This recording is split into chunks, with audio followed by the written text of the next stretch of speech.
Kenapa haiwan di Australia besar-besar? Misteri evolusi di benua terasing. Pernah tak korang perasan, haiwan di Australia pelik-pelik dan besar gila?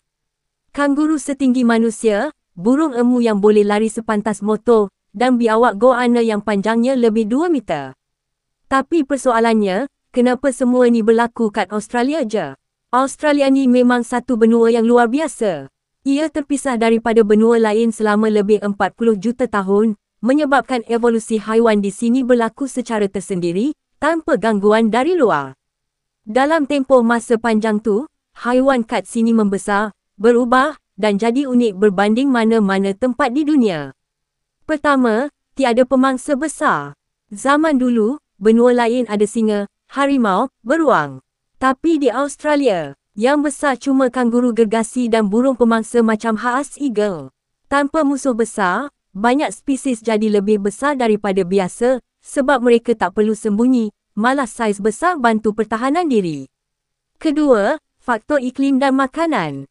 Australia ada kawasan padang luas, rumput subur dan tumbuhan kering yang tahan lama.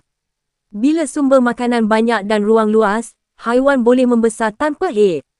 Contohnya, kanguru merah boleh capai tinggi 2 meter, sebab mereka perlukan otot besar untuk melompat jauh di padang yang luas.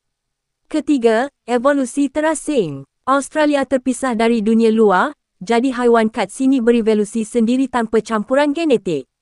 Lama-kelamaan, saiz mereka berubah untuk sesuai dengan persekitaran, contohnya koala dan wombat yang dulu lebih besar dari manusia. Jadi, kalau korang tengok haiwan Australia pelik dan besar, itu bukan kebetulan.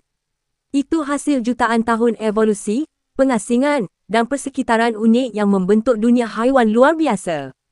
Benua ini memang macam planet lain, penuh misteri dan keajaiban alam.